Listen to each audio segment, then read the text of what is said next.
جو ہمارے مشرق وسطیٰ کے مسلمان ممالک ہیں ان کی پھر وہی خاموشی نظر آئی ہے.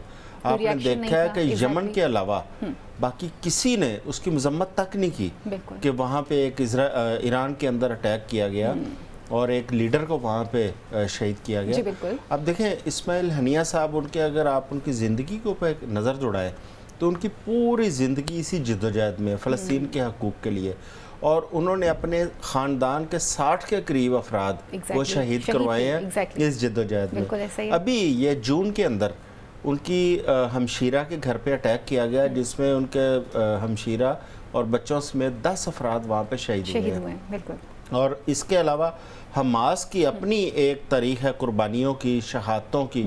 آپ دیکھیں کہ 1996 کے اندر اسرائیل نے حماس کے جو فوجی رہنما تھے یحییٰ یاش ان کو شہید کیا. 2004 میں حماس کے روحانی رہنما تھے شیخ احمد یاسین، وہ بھی بڑے ایک جید اور بڑے نامور وہ عالم تھے اور ان کو انہوں نے شہید کیا. اس کے بعد 2004 میں حماس کے شریک بانی اور نائب تھے وہ شیخ احمد یاسین صاحب کے عبدالعزیز، ان کو شہید کیا گیا. 2024 کے اندر 2 واقعات ہوئے ہیں. ایک تو سینئر عہدیدار تھے حماس کے صالح العروری، ان کو شہید کیا گیا. دوسرا اسماعیل ہنیہ صاحب کو. اس کے علاوہ آپ ایران کے اندر آ جائیں. ایران کے ابھی حالیہ جو پریزیڈنٹ ان کے ہیلی کاپٹر حادثے میں جس کو ہم کہا جاتا ہے، اس میں اب یقین پختہ ہوتا جا رہا ہے کہ وہ بھی اسرائیل کی جانب سے کچھ سازش اور اٹیک تھا. اس سے پہلے جنرل قاسم سلیمانی ان کو عراق کے اندر شہید کیا گیا تھا. اچھا، اب ایران کے اندر اٹیک کا دیکھیں، ایران اس وقت وہ ملک ہے جو بالکل کلیئر ہو کے بغیر کسی ڈپلومیسی کو وہ اسرائیل کے سامنے کھڑا ہے. اب ایران کے اندر اٹیک کر کے تو ایک سازش کے تحت یہ وہاں پہ ایک سازش پیدا کرنے کی شروع کی گئی ہے کہ ایران جو ہے وہ حفاظت نہیں کر پایا حماس کے اپنے لیڈر کی، اس کو ڈیفینسو کرنے کی کوشش کی ہے. لیکن مجھے لگتا ہے کہ اب یہ جنگ بجائے یہ جنگ بندی کی طرف جائے، اب اس کی آگ جو ہے نا وہ خطے میں پھیلتی ہوئی نظر آ رہی ہے. نوشاد صاحب، 2017 میں خالد مشعل صاحب کی جگہ جو ہے وہ لایا گیا تھا اسماعیل ہنیہ صاحب کو، اور یہ لیڈرشپ ان کے حوالے کر دی گئی تھی. اور ایک ایسا ٹائم جہاں پر فلسطین کے مسلمان جو ہیں وہ بیچاروں مددگار نظر آ رہے تھے، سوائے حزب اللہ کے، ایران کے اور حماس کے. باقی امت مسلمہ کی طرف سے کوئی خاص اس طرح سے ریاکشن نہیں دیا گیا یا لوگوں نے اس طرح سے ہیلپ آؤٹ نہیں کیا. ایسے ٹائم پر جہاں پر وہ چاہ رہے تھے کہ جنگ بندی ہو جائے، آلریڈی مذاکرات کی طرف بات جا رہی تھی کہ جو یرغمالی ہیں وہ حوالے کر دیے جائیں گے اور سچویشن چینج ہو جائے گی، لیکن ہم یہ دیکھتے ہیں کہ یہ سچویشن چینج نہیں ہوتی ہے، اٹیک کر دیا جاتا ہے. اور پیٹرن جو ہے وہ بڑا اسی سیم نظر آتا ہے جیسے جنرل قاسم سلیمانی کو ہٹ کیا گیا تھا بغداد میں. سیم وہی پیٹرن جو ہے یہاں پہ فالو کیا جاتا ہے کہ انہیں معلوم ہے کہ اس بلڈنگ میں سٹے ہے اور سیکیور جگہ ہے، پاسداران انقلاب کے قریب یہ جگہ ان کی سب سے سیکیور جگہ تھی جہاں پہ یہ ہٹ کیا گیا. سر، یہ جو تمام سچویشن اس وقت بن چکی ہوئی ہے، کیا ہمارا خطہ جو ہے وہ اس وقت کسی جنگ کے متحمل ہے؟ کیا ہم کسی جنگ کی طرف جا سکتے ہیں؟ اور ابھی تک ذرائع جو خبریں بتا رہے ہیں کہ حزب اللہ کے بھی ایک کمانڈر کو جو ہے وہ شہید کر دیا گیا ہے. جی ایگزیکٹلی، یہ خبر بھی ہے. تو آپ اس سچویشن کو کس طرح سے دیکھ رہے ہیں؟ بسم اللہ الرحمن الرحیم. پہلے تو یہ ہے کہ یقیناً اسماعیل ہنیہ جو تھے وہ مزاحمت کی علامت سمجھے جاتے تھے پوری دنیا کے اندر. بالکل.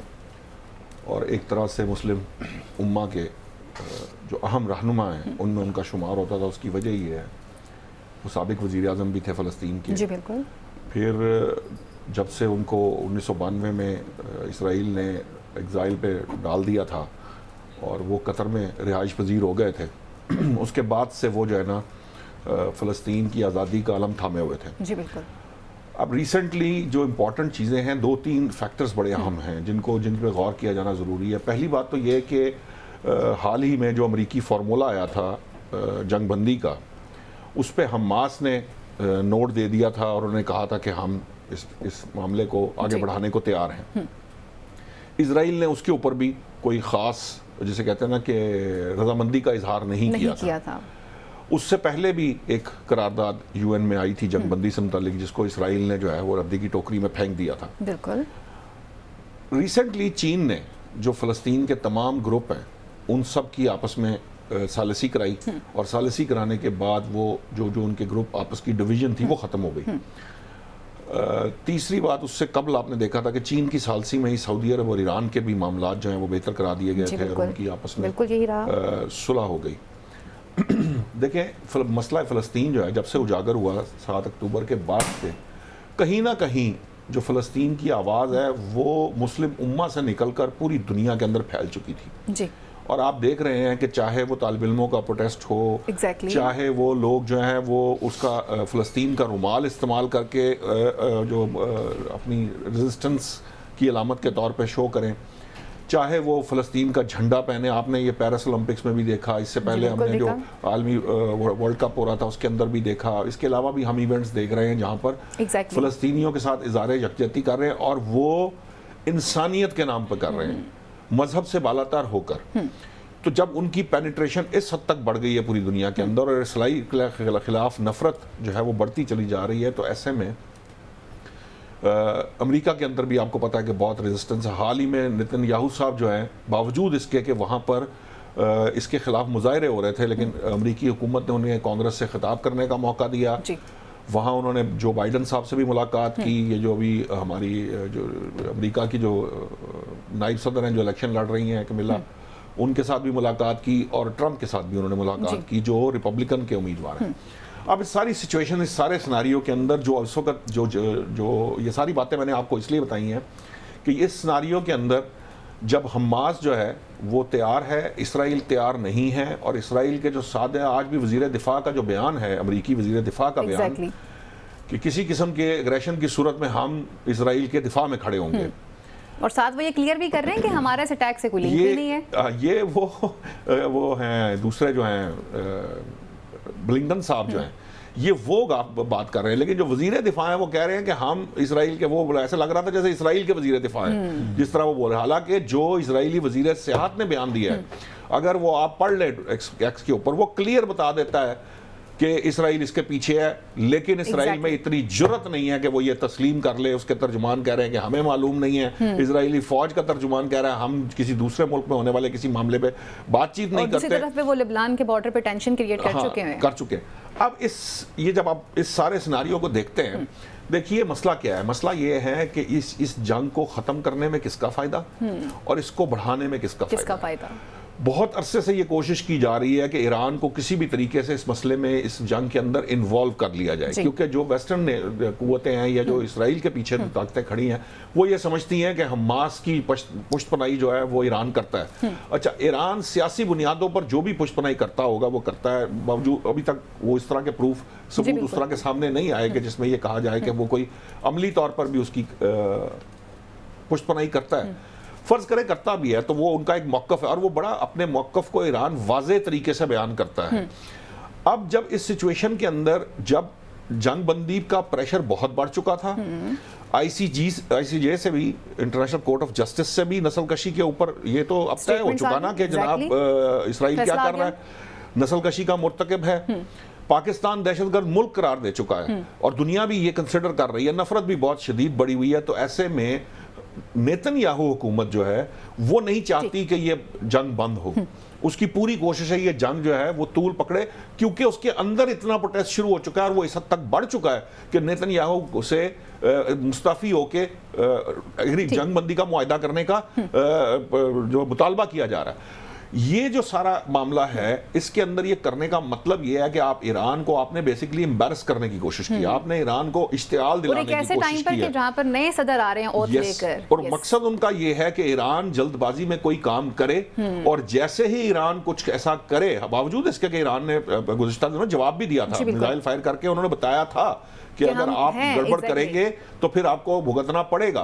اور اب جب کہ سپریم لیڈر نے یہ کہہ دیا ہے کہ ہم پہ فرض ہے کہ ہم اس کا بدلہ لیں، تو معاملات جو ہیں وہ کسی طور سنبھلتے نظر نہیں آ رہا. آپ کو بتاؤں کہ یہ پچھلے گزشتہ چند گھنٹوں کے اندر جب مارکیٹ کھلی ہے تو آئل پرائسز 3% بڑھ چکی ہیں اس اس سارے فی الحال جو ہے نا یہ اب معاملہ جو ایسکلیٹ ہوتا نظر آ رہا ہے. بدقسمتی سے جو قوتیں چاہتی ہیں کہ یہ مسئلہ خراب ہو وہی اس کو سالو نہیں ہونے دینا چاہتی اور وہ اس طرف لے کے جا رہی ہیں کہ یہ جو مشرق وسطیٰ ہے اس کے اندر معاملات زیادہ بڑھیں تاکہ دوسرے ممالک بھی جو ہیں وہ اس کا حصہ بن جائیں, جو مسلم ممالک ہیں وہ اس کا حصہ بن جائیں.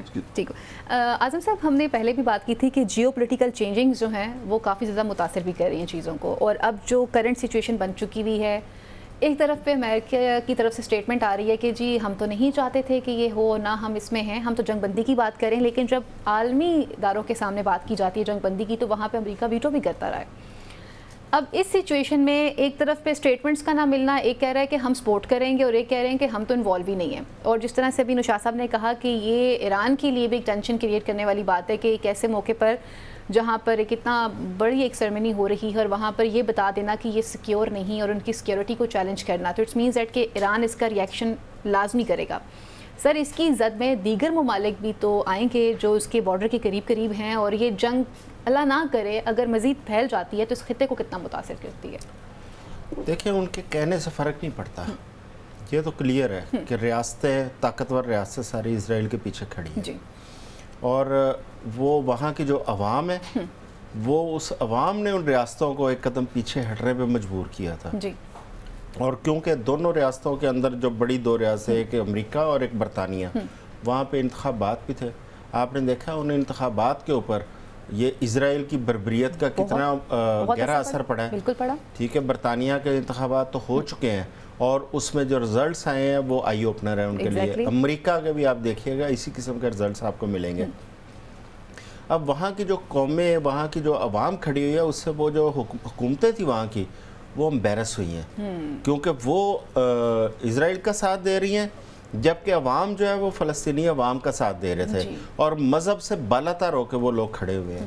میرا خیال ہے کہ اس معاملے کے اندر یہ انہوں نے یہ بھی کوشش کی ہے کہ چلے عوام جو ہے انہیں مجبور کرنے کی کوشش ہے. اسرائیل جو ہے وہ اگر اٹیک کرتا ہے بظاہر وہ کہی جائے کہ جی ہم پیچھے نہیں ہیں, لیکن پریکٹیکلی وہ اس کے ساتھ ہے اپنی امبیرسمنٹ, گولہ بارود دے رہے ہیں, ان کے لیے اربوں ڈالر کی امداد دے رہے ہیں. آلریڈی پہلے سے کتنا اسلحہ جا چکا, سو مچ سو. یہ تو غیر ملک وہ ہے نا امریکہ اور برطانیہ. اب میں آپ کو یو اے ای کی ایگزامپل دیتا ہوں, مشرق وسطیٰ کی ایگزامپل دیتا ہوں. یو اے ای نے پاکستانیوں کے ویزے کے حوالے سے ایک پالیسی نئی مرتب کی ہے جو ہماری وزارت خارجہ کے ساتھ انہوں نے مذاکرات کیے. اس کے اندر ایک انہوں نے پوائنٹ اٹھایا ہے, انہوں نے کہا جی آپ کے پاکستانی یہاں پہ جو ویلاگز کرتے ہیں یا جو جرنلسٹ یہاں پہ کام کرتے ہیں وہ لوگوں سے غزہ کے حوالے سے سوال کرتے ہیں. اوکے جی, اس لیے ویزا بند کر دیے گئے تھے. یہ پاکستانی جو ہماری وزارت خارجہ ہے اس کے ساتھ یو اے ای حکام نے جو ڈائلاگ کیے ہیں اس کے اندر یہ پوائنٹ ریز کیا گیا. اس کا مطلب ہے کہ یو اے ای ہو, سعودی عرب ہو, ہمارے باقی جو مشرق وسطیٰ کے ممالک ہیں وہ اس پہ بات نہیں کرنا چاہتے. وہ یہ بھی نہیں چاہتے کہ اس کے اوپر لوگ اپنی رائے دیں. یہ ہمارے رویے ہیں مسلمانوں کے. پھر ہم کس سے شکایت کریں جب اپنے برادر اسلامی ممالک وہ ایک مجرمانہ خاموشی کے ساتھ, اور وہ جو بات کرنے کی کوشش کرتا ہے اس کو بھی دبانے کے لیے وہ وہاں پہ جو اوورسیز جا رہے ہیں ان کے ویزے بند کر رہے ہیں یا ان کو وہاں پہ جاب جو ہے وہ نہیں دی جا رہی.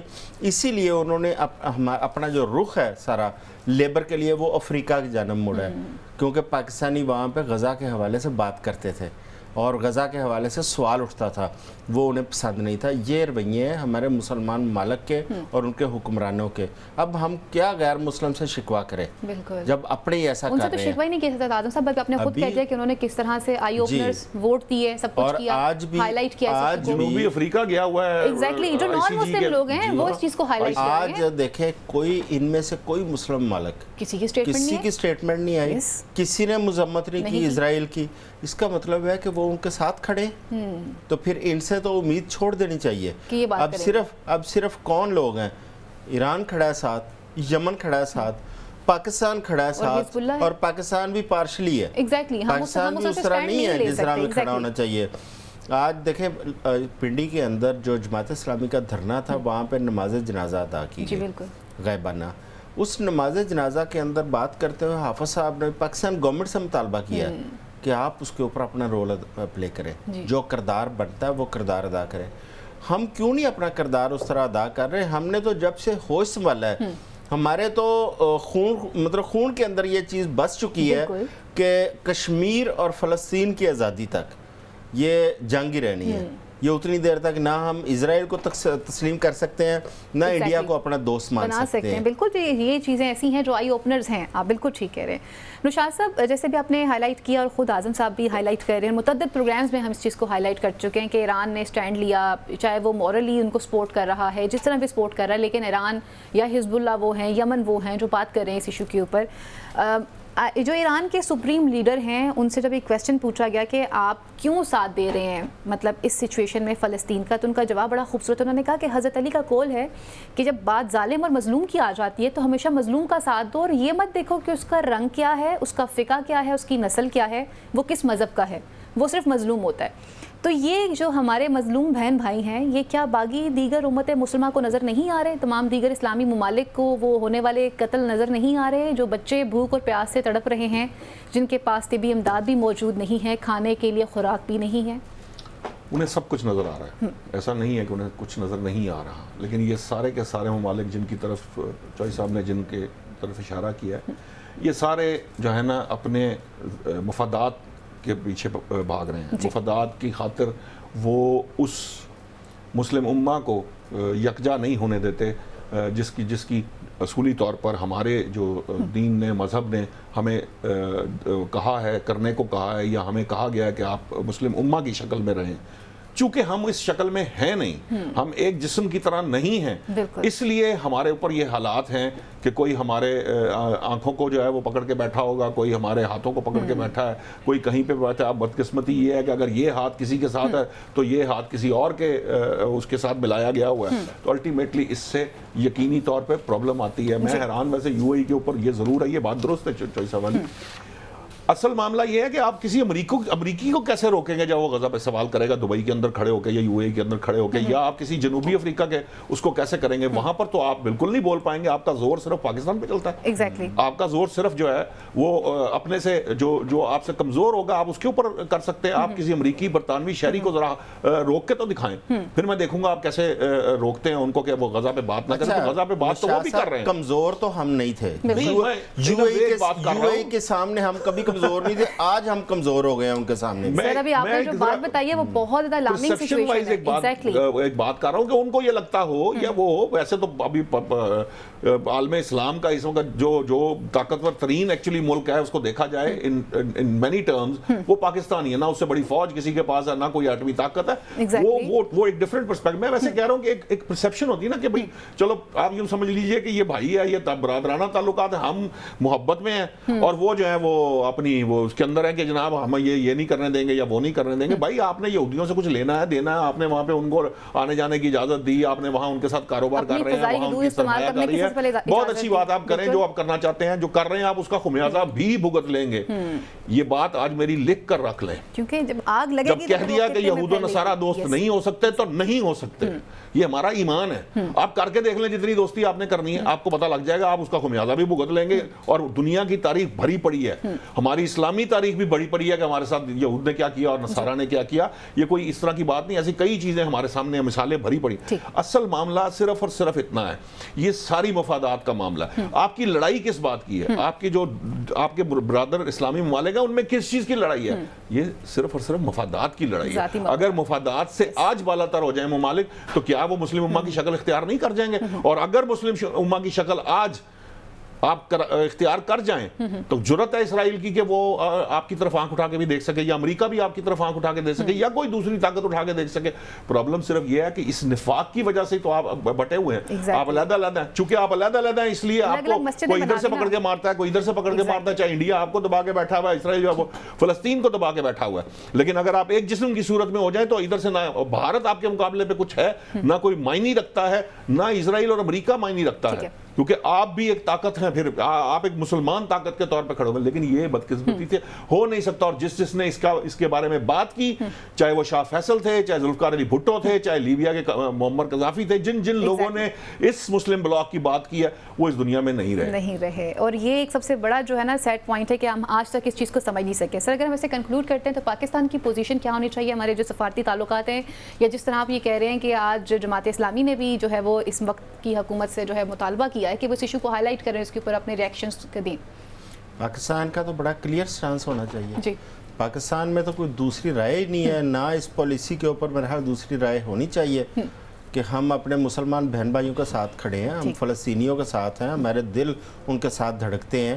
اب دیکھیں نا، وہاں پہ بچے شہید ہو رہے تھے، ہم اسی طرح یہاں پہ تکلیف محسوس کرتے ہیں جس طرح ہمارے اپنے بچے یہاں پہ شہید ہوتے ہیں.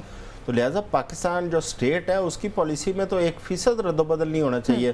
ہمیں اسی شد و مد کے ساتھ ان کے حقوق کے ساتھ کھڑا ہونا چاہیے اور اسرائیل کی مذمت کرنی چاہیے. اور اسرائیل کے خلاف اگر کوئی اقدام مسلم امہ کو ضرورت پڑتی ہے، ہمیں پوری سپورٹ دینی چاہیے. ٹھیک ہو گیا. نشاط صاحب، ہم جب کبھی بھی فلسطین کے حوالے سے بات کرتے ہیں تو ہم نے بہت سارے ان کے رپورٹرز اور بہت سارے ان کے نمائندگان ایسے ہیں جن کے انٹرویوز سنے کہ جو پاکستان سے بہت امیدیں لگا کے بیٹھے ہوئے ہیں کہ پاکستان شاید ایک ایسا اسلامی ملک ہے جو ان کی سپورٹ کر سکتا ہے. اس وقت پاکستان کا اس سچویشن کے اوپر آپ کیا سمجھتے ہیں کہ ہماری جو حکومت وقت ہے ان کا کیا ریئیکشن ہونا چاہیے اور ہمارا سٹینڈ کیا ہونا چاہیے؟ دیکھیے فائزہ، جو ممالک کے معاملات ہیں یا جو جس یہ گفتگو ہم جب کرتے ہیں، میں اپنی رائے تو اس پہ دے سکتا ہوں بالکل، لیکن جب آپ when it comes to your country, جب آپ کے ملک کی بات آتی تو سب سے پہلے آپ کو اپنے معاملات کو باہر طور دیکھنا ہوتا ہے اور کیا آپ اس پوزیشن میں ہیں کہ نہیں. دیکھیے پاکستان شاہد دنیا کا وہ واحد ملک ہے جس نے اسرائیل کو دہشت گرد ملک قرار دیا ہے ابھی ریسنٹلی دوبارہ. دوسری بات یہ ہے کہ اب پرابلم کہاں ہے؟ پرابلم یہ ہے کہ ہم کوئی براہ راست تو ہیڈ آن کلوژن میں نہیں جا سکتے.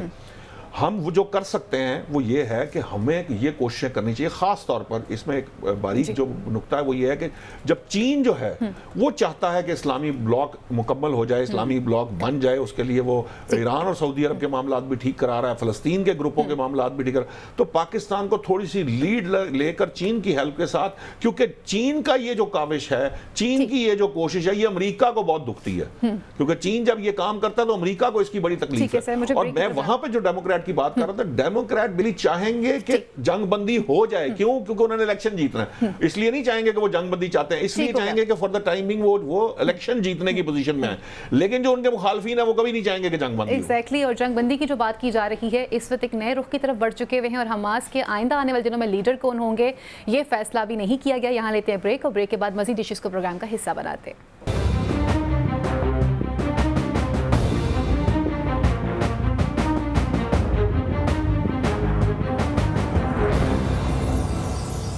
جی ویلکم بیک ناظرین. اب کچھ بات کرتے ہیں جماعت اسلامی کے دھرنے کے حوالے سے. آج ان کے دھرنے کا 6واں روز تھا، اور دوسری طرف انہوں نے یہ بھی کہا ہے کہ جی ہم پہیہ جام جو ہے وہ بھی ہڑتال کریں گے. اور حافظ نعیم الرحمان صاحب کا یہ کہنا تھا کہ اس وقت جتنی بھی تاجر کمیونٹی ہے وہ ہمارے ساتھ رابطے میں ہے، اور ہم جب چاہیں گے پہیہ جام ہڑتال کروا دیں گے. جب تک ہمارے مطالبات نہیں مانے جائیں گے تب تک ہم واپس نہیں جائیں گے. اور اسی طرح سے یہ دھرنا جو ہے وہ کنٹینیو رہے گا، اور پاکستان کے دیگر شہروں میں بھی یہ دھرنا چلتا رہے گا.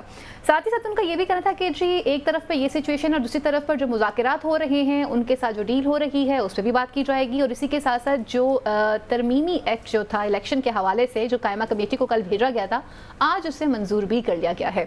پینل کی طرف بڑھتے ہیں تو اعظم چودھری صاحب، سب سے پہلے تو یہ جو جماعت اسلامی کا جو دھرنا ہے اور ان کے جو پوائنٹس ہیں جس پہ وہ بات کر رہے ہیں، آج مذاکرات کا دوسرا روز تھا جس میں انہوں نے بات بھی کی حکومت کے ساتھ. تو آپ کیا دیکھ رہے ہیں کہ یہ جو مذاکرات رہے ہیں اور اس میں جو پوائنٹس آج ڈسکس کیے گئے ہیں اس میں کوئی بہتری آ سکتی ہے، اور یہ دھرنا جو ہے کب ختم ہوگا؟ کیونکہ وہ پہیہ جام ہڑتال کی بھی بات کر رہے ہیں. دیکھیں، آج جو حکومت کی جانب سے مذاکراتی ٹیم آئی تھی اس کے اندر ٹیکنیکل ایکسپرٹس بھی تھے جو بجلی کے معاملات کو اور آئی پی پیز کی چیزوں کو ٹیکنیکلی وہ سمجھتے تھے یا ان کو گرپ تھی. ان کے ساتھ آج جماعت اسلامی کے جو کمیٹی تھی انہوں نے مذاکرات کی، اور جماعت اسلامی کا کہنا ہے کہ وہ تمام ان کے جو مطالبات تھے وہ ٹیکنیکل کمیٹی نے تسلیم کیے ہیں، لیکن انہوں نے وقت مانگا ہے. اب اس میں چیزیں کیا کیا تھیں؟ ایک تو آئی پی پیز کا جو اتنا لوٹ مار اور یہ جو جھنجٹ ہے اسے جان چھڑانے کا طریقہ کار. دوسرا جو ہمارے اوپر بلا جواز ٹیکسز اور بلا جواز جو چیزیں ہمارے اوپر جو گورنمنٹ نے اس وقت بجٹ کے اندر وہ نافذ کی ہیں، اس سے چھٹکارا کس طرح ہوگا. یہ ٹیکسز ہیں، جو مہنگائی ہے، بے روزگاری ہے، اور اس پہ اندر گورنمنٹ کے جو لوگ تھے ان کے ساتھ جو گفتگو، اس میں جماعت اسلامی آج تھوڑی سی مطمئن نظر آئی ہے کہ انہوں نے تمام مطالبات جو ہیں انہوں نے کہا جو مطالبات ناجائز نہیں ہیں، جائز ہیں، لیکن اس کے لیے ہمیں تھوڑا سا ٹائم دیں تاکہ ہم اس پہ مشاورت کر کے آپ کو جواب دیں گے. اچھا، دوسرا یہ ہے کہ آج ہی جب مذاکرات ہونے تھے اس سے پہلے کیونکہ اسماعیل ہنیہ صاحب کی شہادت کی خبر آ چکی تھی، اور جماعت اسلامی نے تمام جو دوسرے شہروں کے اندر بالخصوص کراچی گورنر ہاؤس کے باہر اور باقی وہ تمام دھرنے انہوں نے منسوخ کیے، اور وہ حافظ نعیم صاحب نے میسیج دیا تھا کہ آپ بجائے دھرنوں کے آپ غائبانہ نماز جنازہ ادا کریں. اور وہ تمام شہروں کے اندر ایک تو غائبانہ نماز جنازہ ادا کی گئی، پھر لیاقت چوک جو ہے راولپنڈی کا، وہاں پر بھی غائبانہ نماز جنازہ کا اہتمام تھا جو حافظ صاحب نے خود پڑھائی اور وہاں پہ نماز ادا کی گئی. اب دیکھیں جماعت اسلامی کے مطالبات کیا ہیں.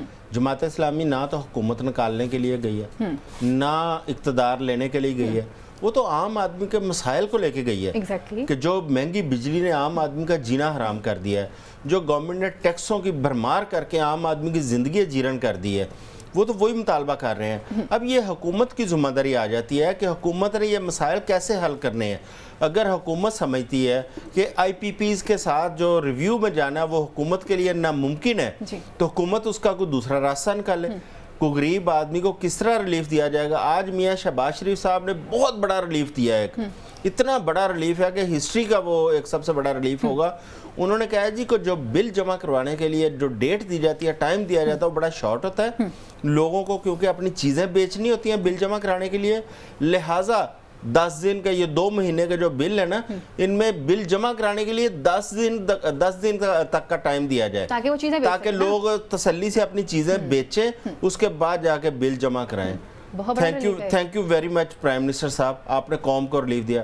اور اگر یہ زیادہ بہتر ہوتا کہ وہ کہتے کہ ہم نے بلوں کو کم کرنے کا فیصلہ کر لیا ہے، ہم نے آئی پی پیز کے معاہدوں کے اوپر سنجیدگی سے غور و فکر کرنے کا فیصلہ کر لیا ہے، ہم نے قوم کو اس جھنجھٹ سے نجات دلانے کا فیصلہ کر لیا ہے، تو شاید اس قوم کو کچھ سکھ کا سانس ملتا ہے. اور انہوں نے ریلیف دیا ہے. جی آپ چیزیں بیچنے کے لیے 2 دن کے بجائے آپ کے پاس 10 دن ہے، اپنی چیزیں بیچیں، آئیں اور بل جمع کروائیں. نشاط صاحب، یہ آئی پی پیز کا جو جھنجٹ ہے، اس سے آخر چھٹکارا کیسے ممکن ہوگا؟ کیونکہ حکومت نے تو کلیئر کٹ کہہ دیا، انہوں نے کہا کہ جی ممکن نہیں ہے، کیونکہ آپ کو جو قیمت ہم نے طے کر لی ہے وہ آپ کو ادا کرنی ہے اور ہم اس معاہدے سے باہر نہیں آ سکتے. جماعت اسلامی آج 6 دن ہو گئے ہیں کہ وہ سڑکوں پر بیٹھے ہوئے ہیں، اور انہوں نے کہا ہے کہ ہم پہیا جام ہڑتال کریں گے، اور تاجر کمیونٹی جتنی بھی ہے پورے پاکستان کی، ہم اس کے ساتھ بھی رابطے میں ہیں، تو یہ ہم ہڑتال کی طرف چلے جائیں گے. کیا اس سچویشن میں ایک طرف پر ہم دیکھتے ہیں سیاسی عدم استحکام ہے، معیشت ہماری وہ ٹھیک نہیں ہو رہی ہے، ہڑتال پہ اگر چلے جائیں گے تو کیا ہوگا؟ اور جس ریلیف کے بھی اعظم صاحب بات کر رہے ہیں، کیا اس ریلیف کا پاکستانی قوم انتظار کر رہی تھی کہ ہمیں 10 دن کا ریلیف مل رہا ہے، یا اس دن کا انتظار کر رہی تھی کہ ہمیں یہ بتایا جائے کہ چیزوں کی قیمتوں میں کچھ کمی ہوئی ہے؟ دیکھیے، پہلی بات تو یہ ہے کہ اگر ہڑتال کوئی کرنا چاہ رہا ہے تو کرے گا ہی کرے گا، وہ تو اپنے مطالبے کے پرسپیکٹو میں کرے گا نا. جو بھی ہڑتال کرے گا، تاجروں سے رابطے میں ہیں یا نہیں ہیں یہ تو ایک ڈیفرنٹ بات ہے. وہ ہڑتال کر دیں گے، پتہ چل جائے گا کہ وہ ہڑتال کرنا چاہ رہے ہیں، کیونکہ اگر ہڑتال انہوں نے کرنی ہوتی تاجروں نے تو وہ پہلے کر چکے ہوتے، وہ جماعت اسلامی کا انتظار تو نہ کرتے. دوسری بات یہ ہے کہ میں آپ کو یہ بات بتا دوں، میں نے کل بھی یہ عرض کی تھی کہ یہ جو معاملہ ریویو کر رہے ہیں، پاکستان تحریک انصاف یہ شوق پورا کر چکی ہے. یہ ریویو انہوں نے کر لیا ہے، یہ ریویو ہو چکا ہے. وہ ان کا بھی خیال یہ تھا کہ یہ بڑے معاملات ایسے ہیں یا ویسے ہیں. وہ آپ کو یاد ہوگا کہ جب 2018 کے انتخابات سے پہلے اس کے اوپر وہ بات بھی کیا کرتے تھے. ریویو ہو چکا جو ہونا تھا، اب بار بار ریویو کر کے کچھ ملے گا نہیں ایز سچ. یہ میری رائے ہے. میں ذاتی طور پہ تو کسی ایک معاہدے کے حق میں بھی نہیں. وہ کن حالات میں ہوئے، جن حالات میں بھی ہوئے، جیسے بھی ہوئے، کسی نے اسے فائدہ اٹھایا، کسی نے نہیں اٹھایا، یہ ویسے نہیں ہے. پرابلم یہ ہے کہ وہ جتنے بھی معاہدے ہیں وہ اب ہمارے گلے کا توق بن گئے. اب وہ اس سے ہمارا سانس لینا جو ہے نا، ہمارا سانس بند ہو رہا ہے، عوام کا سانس بند ہو رہا ہے. اب اس کا کوئی رستہ نکالنا ہے. میں نے کل بھی یہ بات عرض کی تھی، میں آج بھی اسی موقف پہ قائم ہوں کہ دیکھیے ہوتا کیا ہے، جب ایمرجنسی آ جاتی ہے، مثال کے طور پہ آپ کو کوئی ایمرجنسی قدرتی آفت آ جاتی ہے، تو آپ کو روٹین کے معاملات کو ذرا روکنا پڑتا ہے نا. اب نہیں، لوگوں میں برداشت وہ نہیں ہے، لوگوں میں قوت نہیں ہے. وہ جو چوئی صاحب ہم کل بیٹھ کے گفتگو کر رہے تھے کہ یار لوگ خودکشیاں کریں گے، لوگ اپنے گھر کی چیزیں بیچیں گے، تو جب حالات اس نہج کو پہنچ جائیں تو پھر حکومت کو خیال. ٹھیک ٹھیک ہے وہ IMF کے ساتھ ٹیکسز کے معاملات ہیں. اس مہینے ہم نے 3 ارب روپے ایکسٹرا, اس پہلے مہینے میں ہم نے ٹیکس بھی 3 ارب ایکسٹرا اکٹھا کر لیا ہے, یہ آج جو فگر آئے ہیں. بٹ اسٹل یہ سارا کچھ اپنی جگہ ہے, IMF سے اگریمنٹ بھی اپنی جگہ ہے. ہم نہیں کہہ رہے آپ IMF سے اگریمنٹ نہ کریں, ہم نہیں کہہ رہے آپ IMF سے پیسے نہ لیں, آپ جو کرنا چاہتے ہیں کریں. معیشت درست سمت میں ہے, معیشت کے اشاریہ مثبت ہیں, یہ ساری باتیں درست ہیں, معیشت کو کوئی پرابلم نہیں ہے. لیکن جو بوجھ عوام پر لاد دیا گیا ہے اس کا کوئی حل نکالے, اور وہ حل کیا ہے؟ وہ حل مفتاح اسماعیل صاحب نے دیا تھا, وہ قابل عمل ہے کہ بھائی آپ اپنے ڈیولپمنٹ بجٹ میں سے جو ترقیاتی بجٹ ہے کچھ عرصے کے لیے چلیں یار, آپ نے نہیں زیادہ دیر کے لیے کرنا, آپ کچھ ماہ کے لیے, آئندہ 2 سے 3 ماہ کے لیے, آپ نے یہی ریئلائزیشن 200 یونٹ کے لیے بھی کی ہے نا, بالکل کی ہے. تو یہ 500 یونٹ والے کی بھی ہو سکتی ہے, یہ 700 یونٹ والے کی بھی ہو سکتی ہے. آپ کو بات سمجھنے کی ضرورت ہے کہ لوگوں کی جو ان کی پاکٹ کی کیپیسٹی ہے یا ان کی جو پاکٹ ہے اس سے باہر چلا گیا معاملہ, تو وہ پھر کیا کریں گے؟ ان کے پاس 2 ہی رستے ہیں, یا تو ایسٹ بیچ کے آپ کو دیں گے, آج دے دیں گے, اگلے مہینے کیا کریں گے, اگلے ماہ پھر خودکشیوں والا معاملہ ہے. تو اس لیے بہتر یہ ہے کہ آپ جو ہے اور کچھ نہیں کر سکتے, 2-3 ماہ کے لیے جس طرح آپ نے وہ کیا ہے, آپ ٹیکس کو دے دیں. ٹیکس ریلیف ملنے سے ہی کو 30% کا فرق پڑ سکتا ہے, یعنی 1/3 بل کم ہو سکتا ہے. اس سے یہ ہوگا کہ عام آدمی بل دینے کی کم از کم پوزیشن میں فوری طور پہ آ جائے گا. پھر اس کے بعد اس کا کوئی اور فارمولا نکال لیں. پیسے تو آپ نے ہم سے لے ہی لینے ہیں, آپ نے کون سا ہمیں چھوڑ دینے ہیں پیسے, کسی نہ کسی طریقے سے آپ نے نکال ہی لینے ہیں جیب سے. آپ اس طرح کیجئے, ایک فردر پلس ایڈ کر لیجئے گا جب وقت آئے گا. میں اگلے ٹاپک کی طرف بڑھنا چاہوں گی. ایک طرف تو جو ہے وہ قائمہ کمیٹی نے منظور کر لیا ہے ترمیمی بل جو الیکشن کے حوالے سے تھا. دوسری طرف پر آج جو FPR کے چیئرمین ہیں انہوں نے بھی استعفیٰ دے دیا ہے, اور جو ذرائع خبر بتا رہے ہیں ان کے مطابق کہ پرائم منسٹر نے 13 جولائی کو ایک اجلاس بلایا تھا اور انہوں نے کہا کہ انہوں نے بہت ساری چیزوں کو مجھ سے خفیہ رکھا ہے, نہیں بتایا. تو یہ استعفیٰ آپ اسے کس طرح سے دیکھ رہے ہیں, اور دوسری طرف پہ جو بل منظور کیا ہے قائمہ کمیٹی نے, اس حوالے سے کیا کہنا آپ کا؟ پہلے تو میں FPR کے اوپر بات کروں گا. FPR کے اندر یہ تو پرائم منسٹر صاحب نے خود کہا تھا نا کہ ہزاروں ارب کی چوری FPR کے اندر ہو رہی ہے. FPR اس کی وجہ ایکسائز ٹیکس خصوصاً. اب دیکھیں 1000 ارب ایک تخمینہ ہے, ایک رف سا کہ منیمم 1000 ارب روپے کی کرپشن ہے FPR کے اندر. گزشتہ دنوں لاہور FPR آفس میں ایک واقعہ پیش آیا. یہاں پہ سیلز ٹیکس کی مد میں جو پیسے تھے ان میں 17 ارب روپے کی کرپشن یہاں پہ تھی. وہ 17 ارب روپیہ آپس میں بندر بانٹ کرنا تھا افسروں نے. یہاں پہ اس آفس کے اندر بندوقیں نکلی ہیں, ڈنڈے چلے ہیں, ایک دوسرے گریبان پھاڑے گئے ہیں, اور وہ انکوائری تک معاملہ گیا ہے اس کرپشن کے پیسوں کو تقسیم کرنے کے لیے. یہ ہے FBR کی اندرونی. اب دیکھیں وہ سرکاری ملازم ہے, اور وہ کرپشن کتنا والیوم ہے جو تقسیم کرنا ہے ایک سال کا, 17 ارب ایک آفس کا. اتنے اس بڑے لیول کی کرپشن FBR کے اندر ہو رہی ہے. آپ کا میرا نشاط صاحب کا خون چوسنے کے لیے FBR کے لوگ جو ہے وہ دانت تیز کر کے بیٹھے ہوتے ہیں کہ یہ تنخواہ دار لوگ ہیں, ان کا خون چوسنا ہے, اور وہ دوسری جانب ان کی کرپشن کا والیوم دیکھیں. ہماری گردنوں میں تو انہوں نے دانت گاڑے ہوئے ہیں, وہ نکال لیتے ہیں پہلے ہی خون چوس لیتے ہیں. اچھا, اب FBR کے اگر کرپشن پرائم منسٹر بات کر رہے ہیں تو پھر تو میرا خیال ہے صرف ریزائن نہیں بنتا, پھر اس کے اوپر ایک کیس اور انکوائری بھی بنتی ہے تاکہ ساری چیزیں سامنے ہیں. اور FBR کے باقی لوگ جو کرپشن کے پیسے تقسیم کرنے پہ لڑتے پھر رہے ہیں, اگر وہ پورے ملک کو پتہ ہے تو وہ اس پہ. اچھا میں یہ بھی بتاؤں کہ ایک FIR ہوئی اور اس کے اوپر انکوائری جب ہوئی ہے ہائی کورٹ سے اس کا اسٹے آرڈر بھی آیا ہے کہ انکوائری روک دی جائے. یہ کرپشن کے وہ پیسے جن کے اوپر لڑائی کی گئی, یہ وہ باتیں ہیں جو ریکارڈ کے اوپر ہیں یہ باتیں. اچھا, ایک تو FBR عدلیہ ریفارمز کی بات کریں, ٹھیک ہے. اب دوسری جانب آ جاتا ہے, آپ لوگوں نے میری چھیڑ بنا دی ہے, ویسے یہ ریفارمز چاہتی ہوں میں, ریفارمز ہونے چاہیے. دوسری جانب آ جاتی ہے ہماری حکومت. جی, ہماری حکومت کا کوئی مجھے ایک بھی ایسا کام بتا دیں ان 6 ماہ کے اندر جو عوام کے لیے, عوام کے حق کے لیے پروڈکٹیو ہو. کوئی ایک بتا دیں مجھے. تمام کام وہ ملیں گے جس میں عوام کو سکریو کرنا ہے, عوام کو ٹائٹ کرنا ہے, عوام کو نچوڑنا ہے, وہ والے کام ملیں گے.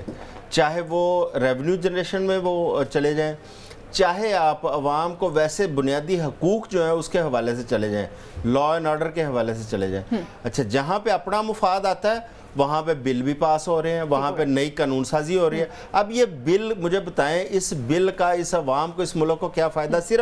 صرف اور صرف ایک فائدہ موجودہ حکومت کو ہے جو وہ کوشش کر رہی ہے, اس میں پتہ نہیں کامیاب ہوتی ہے کہ نہیں, کہ مخصوص سیٹیں جو ہے نا وہ مخالفین کو نہ مل جائیں, اپوزیشن کے پاس نہ چلی جائیں, ان کو ہم کسی نہ کسی طریقے سے اپنے پاس لے آئیں اور وہ مال غنیمت جو ہے نا ہم ہڑپ کر جائیں. ٹھیک ہے. نشاط صاحب یہ جو بل منظور ہوا ہے اس حوالے سے کیا کہیں گے؟ اور آپ جیسے اعظم صاحب کہہ رہے ہیں کہ یہ صرف اور صرف مخصوص نشستوں کی وجہ سے کیا گیا ہے.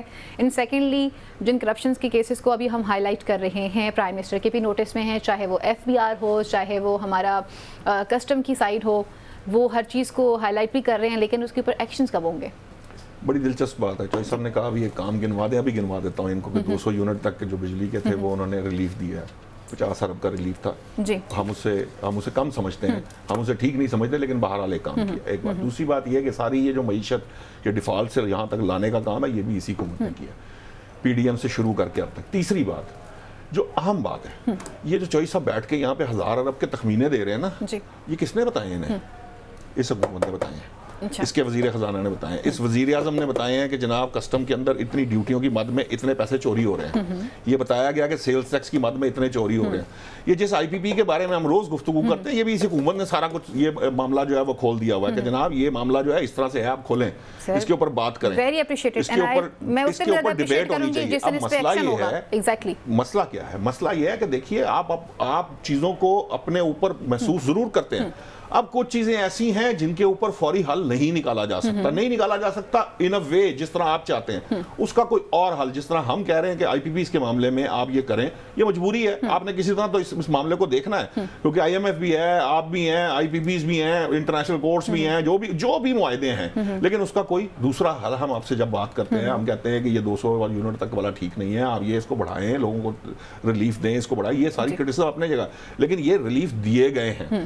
شکر الحمدللہ کہ ایک حکومت ہے جس کے بارے میں یہ گفتگو کر لیتے ہیں. جیسے میں چوہی صاحب سے کہتا ہوں کہ اب ہم پرفارمنس پہ بھی بات کر لیتے ہیں, چوہی صاحب بھی کر لیتے ہیں. پہلے تو کبھی کسی زمانے میں یہ بات ممکن ہی نہیں تھی, اس پہ ہوتی ہی نہیں تھی. اب آ جائے بل کی طرف. دیکھیے بات کیا ہے, میں نے کل بھی عرض کی تھی کہ یہ آج تو قائمہ کمیٹی والا بل پاس تو ہو گیا ہے. مجھے نہیں نظر آ رہا کہ اس کا کوئی فائدہ ایز سچ ہو پائے گا, کیونکہ یہ ہو سکتا ہے 2017 سے اگر اس کو لاگو کرنے کی کوشش کریں گے تب بھی میرے لیے یہ مجھے سمجھنے میں مشکل ہو رہی ہے کہ آپ کیسے سپریم کورٹ کے ایک جو آرڈر ہے, ایکچولی وہ آرڈر فیصلہ کر چکی, اس فیصلے کو کیسے نلیفائی کریں گے یہ مجھے اس کی سمجھ نہیں آ رہی. پھر بھی حکومت کر رہی ہے, وہاں بھی قانون دان بیٹھے ہیں, وہ کس آس پہ کر رہے ہیں, کیا بات سمجھ میں آ رہی ہے, مجھے اس کے بارے میں کوئی علم نہیں ہے. اس کا فائدہ کوئی نہیں ہوتا نظر آ رہا, ماں سوائے اس کے کہ اس میں ڈیلے ہو جائیں گے, کچھ وقت ڈیلے ہوگا, اس ڈیلے کا کیا فائدہ ہوگا وہ بھی کوئی بظاہر کوئی چیز سامنے نہیں آ رہی. سو میری نظر کے اندر میں یہ سمجھتا ہوں کہ اس قسم کے اس کے اندر الجھنے کا کوئی فائدہ نہیں ہے. سپریم کورٹ نے آپ کو ایک فیصلہ کر دیا, آپ اس کو تسلیم کریں, ٹھیک ہے, آپ اس کو امپلیمنٹ کریں, اس کے علاوہ کوئی فائدہ نہیں ہوگا. آپ کا رائے جو بھی ہے آپ امپلیمنٹ کریں, پھر اپنی رائے دیتے رہیں, نیکسٹ آئندہ کے لیے قانون سازی کریں. اور آئندہ کے دنوں میں اس چیز کا کوئی فائدہ نہیں ہوگا کہ آپ سپریم کورٹ کے سامنے کھڑے ہو کے کہیں کہ جی ہم آپ کا فیصلہ نہیں مانتے, یا آپ کا وہ اس کے لیے آپ ادھر ادھر کی راستے اختیار کریں, وہ پھر سپریم کورٹ میں جا کے وہ ٹرن ڈاؤن کر دیا جائے گا. غلطیاں ہونے تھی وہ ہو چکی ہیں, لیکن ہم آئندہ آنے والے دنوں میں ان غلطیوں سے بچ سکتے ہیں اور الیکشن ریفارمز بھی کر سکتے ہیں. بریک اور بریک کے بعد مزید ایشوز کو پروگرام کا حصہ بناتے ہیں.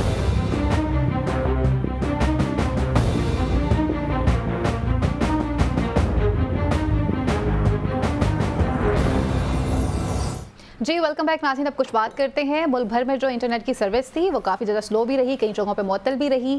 اس سے پہلے فائر وال کا کام کیا جا رہا تھا, لیکن اس کے بعد ہم نے دیکھا کہ کہیں جگہ پہ پریشانیوں کا سامنا بھی کیا گیا ہے. اس حوالے سے ڈسکشن کریں گے. سیکنڈلی آئی محسن نقوی صاحب جو ہمارے وزیر داخلہ ہیں, انہوں نے قوم ایجنسی جنی پارا چنار کے لوگوں کے دونوں قبائل کو بلایا اور ان سے بات کی اور ان سے کہا کہ یہ سچویشن اتنی خراب کیوں ہوئی ہے, اور اس حوالے سے جلد از جلد جو ہے وہ ایک اچھی رپورٹ سامنے آنی چاہیے. دوسری طرف پر ISPR کی طرف سے ایک بیان سامنے آیا ہے جس میں انہوں نے کہا ہے کہ وہ TTP ہو یا پھر گل بہادر گروپ ہو یا مجید گروپ ہو, ان لوگوں کو کسی طرح سے بھی اچھا کنسیڈر نہیں کیا جائے گا, بلکہ ان کو خوارج کہہ کر یا فتنہ الخوارج کہہ کر مخاطب کیا جائے گا, کیونکہ یہ دہشت گرد لوگ ہیں, ان کا نہ تو دین سے کوئی تعلق ہے اور نہ ہی ریاست سے کوئی تعلق ہے. اعظم چودھری صاحب, ایک تو انٹرنیٹ کی سچویشن کافی سلو رہا اور کافی جگہوں پر بہت پریشانیاں ہوئیں, اس سچویشن کو کس طرح سے دیکھ رہے ہیں؟ سیکنڈلی جو آج وزیر داخلہ نے ملاقات کی ہے پارا چنار کے دونوں گروپس کے ساتھ, اور انہوں نے, ہم نے دیکھا کل کی جو سچویشن تھی وہ بہت خطرناک تھی کہ 200 سے زائد لوگ زخمی تھے اور پتھراؤ ہو رہا تھا وہاں پہ ایمبولینسوں کے اوپر, تو اس سچویشن کو کس طرح سے دیکھ رہے ہیں آپ؟ ٹائم شارٹ ہے, صرف 1 منٹ پہلے اسے لوں گا. جی پلیز. نشاط صاحب, پچھلے سال گرمیوں کے اندر جو بندہ 20,000 بل جمع کرواتا تھا نا بجلی کا, اس سال وہ 45 سے 50,000 بل دے رہا ہے. جی, کس نے مہنگی کی ہے بجلی؟ ایک سال کے اندر آپ دیکھیں، ایک سال کے اندر کس کی حکومت ہے، کس نے اس کو مہنگی کی، اور آج 200 کے اوپر جو آپ کہہ رہے ہیں نا چھوٹ ہے، وہ بھی 25 روپے کا یونٹ ہے، 5000 بل ہے 200 کا، اور ایک یونٹ اوپر ہو جائے تو اس کا بل 8000 پہ لے جاتا ہے۔ یہ پالیسی بھی کس نے امپلیمنٹ کی؟ اس حکومت نے۔ جہاں تک ڈیفالٹ کی بات ہے، پریکٹیکلی قوم پوری ڈیفالٹ میں ہے، آپ پتہ نہیں کس ڈیفالٹ کو بچانے کی بات کر رہے ہیں۔ ڈیفالٹ تو اس وقت جب پی ٹی آئی کی گورنمنٹ گرائی گئی تھی، جب کہا تھا ملک ڈیفالٹ ہو رہا ہے، اس وقت تو 6% پہ جی ڈی پی کھڑی تھی، 32 ارب کی آپ کی ایکسپورٹ، 32 ارب آپ کی ایکسپورٹ چل رہی تھی۔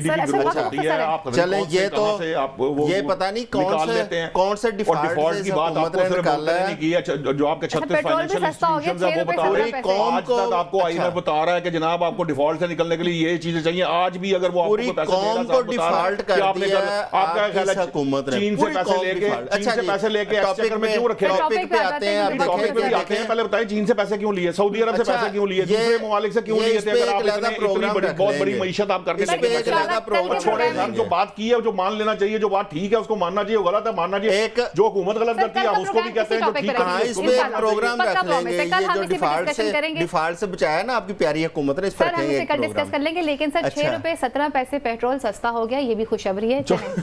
عالمی مارکیٹ میں یہ پچھلے 2 مہینے کی سب سے کم ترین قیمت پہ اس وقت پیٹرول آیا ہے، ٹھیک ہے سر، ہم اس کے اثرات ہیں۔ اچھا جی، اب آ جاتے ہیں کہ دہشت گردی کے حوالے سے دیکھیں، یہ جو حالیہ جو بنو کے اندر دہشت گردی ہوئی، وہ گل بہادر گروپ تھا جس نے وہاں پہ اٹیک کیا تھا، اور ایک ٹائم تھا کہ دیکھیں ہماری بھی جو پالیسی رہی ہے اسٹیٹ کی، گڈ طالبان بیڈ طالبان، یہ ان پالیسیز کا ہمیں نقصان ہوا ہے۔ یہ گل بہادر گروپ ایک ٹائم تھا کہ یہ گڈ طالبان وہ تصور کیے جاتے ہیں کہ جی یہ ٹی ٹی پی کے ساتھ نہیں کھڑے، بھئی دہشت گرد تو دہشت گرد ہے، جس طرح آپ نے اپنے انٹرو میں کہا، سوال میں کہا کہ اس کا کوئی دین مذہب ہی نہیں ہے۔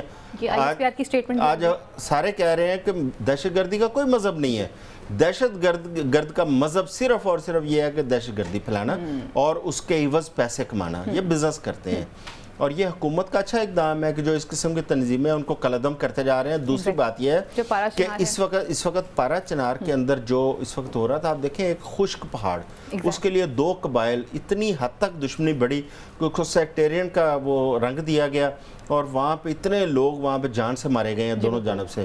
یہ اس جانب پہلی بات تو یہ ہے کہ توجہ ہی نہیں تھی، اب توجہ ہوئی ہے، وزیر داخلہ وہاں پہ گئے ہیں، چلیں وہ معاملہ بھی کسی حد تک وہ سیٹل ہوا ہے، لیکن ابھی تک بلوچستان والا معاملہ نہیں سیٹل ہوا۔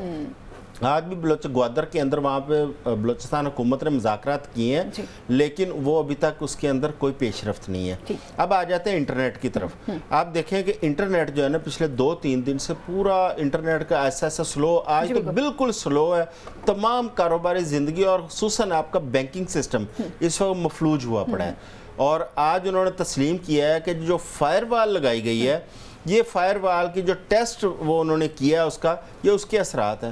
بھئی اس فائر وال کا کیا فائدہ؟ یہ کس نے تسلیم کیا؟ یہ آج پی ٹی اے کی جانب سے آیا تھا کہ فائر وال کے اثرات ہیں یہ۔